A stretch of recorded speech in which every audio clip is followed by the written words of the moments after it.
ఈరోజు జరిగిన సంఘటనల్లో నాకు దౌర్జన్యంగా ప్రభాకర్ రెడ్డి ఊరి నుంచి ఎక్కడో వెళ్ళిపోతున్నాడు చుక్కలూరు మీద. నీకు న్యాయము, నీకు దమ్ము ధైర్యం ఉంటే, నువ్వు మొగాడివైని నిరూపించుకుంటే ప్రభాకర్ రెడ్డి ఛాలెంజ్ నీకు చెప్తున్నా ఈరోజు. నువ్వు న్యాయపరంగా పోయి ఒక ఎస్ఐ సార్ కానీ సిఐ గారు కానీ ఎవరికైనా కానీ బండి రోడ్లో వెళ్తామంటే నువ్వు నిలబెట్టి ఆఫీసర్లకు అప్పచెప్పు. ఇది నీ మొగతనం అనుకుంటారు. ఈరోజు నేను చెప్తున్నా, ఒక దళితుడి పైన నేను వస్తుంటే కొట్టురా చూస్తావని నువ్వు దగ్గరుండి నువ్వు కొట్టించావు. నీ మొగతనానికి ఇదేనా నిరూపించావు? మేలుకొని ప్రజలారా, తాడపత్రి నిజవర్గంలారా, ఈ దౌర్జన్యం ఎన్నాళ్ళు సాగదుగా జరగబోయే కాలంలో కూడా ఈ టీడీపీకి పుట్టగతులు లేకుండా చేయండి మీరు. నాకు జరిగిన అన్యాయం ప్రతి ఒక్కరికి జరుగుతుంది. అందరికీ నేను నమస్కారంగా చెబుతున్నా. ఇది పరిస్థితి, నా పరిస్థితి ఇది చూడండి.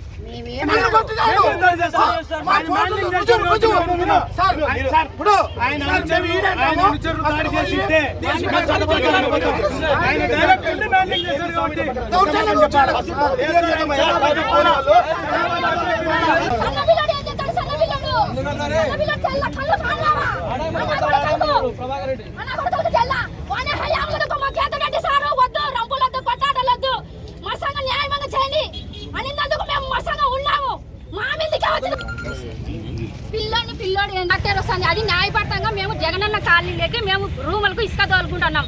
ఇసుక తోలుకుంటా అంటే ఆయన ప్రభాకర్ రెడ్డి వచ్చి గాలి పీకేసి వాళ్ళ మనసులను అనుసరులు తోలుకొని వచ్చి మా ఆయన ఒక్కని మీదికే మా ఆయన తిరిగి వచ్చినాడు. మళ్ళీ పిల్లోని తోలుకొని మా బండి ఏమో చేస్తున్నారు అని తోలుకొని వచ్చిన తర్వాత ఒకరి మీదకి మాట్లాడుతుంటే ఒకరి మీదకి వాళ్ళ అనుచరులు వచ్చి మా ఆయన రాడుతో వడ్డీతో చూపి రాడుతో ప్రభాకర్ రెడ్డి కొట్టి వాళ్ళ అనుచరులు వచ్చి చెప్పుకోవడం ఎంతమంది 4-5 మంది రెండు జీపులకు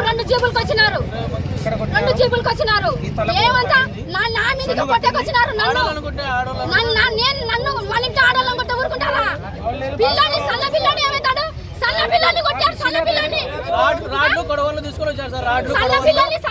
బడికి తోలుకొని పిల్లని దొబ్బుతారు. దొబ్బినా సన్న పిల్లడు ఏం చేస్తాడు? సన్న పిల్లడు తెల్ల కళ్ళు కానరావా? అన్న కొడుకులకు తెల్ల వానే హయాంలో చేయలేదా? అన్యాయం చేయలేదా? చికెన్ బళ్ళకు డబ్బులు ఇప్పించుకున్నాడు. మా డబ్బులు ఇప్పించుకున్నా న్యాయం చేస్తున్నాడు. ఎందుకు మా కేతరెడ్డి సారు వద్దు, రంపులొద్దు, కొట్టాడలొద్దు, మా సంఘం న్యాయంగా చేయండి అనినందుకు మేము మా సంఘం ఉన్నాము. మా మీదకే వచ్చినారు, దళితుల మీదకే.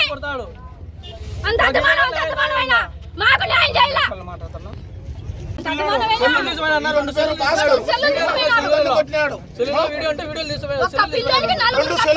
సెల్లులు వీడియో తీసింటే 2 సెల్లులు కూడా తీసుకొని కారులో పెట్టుకొని పోయినాడు ప్రభాకర్ రెడ్డి. నువ్వు చేసినప్పుడు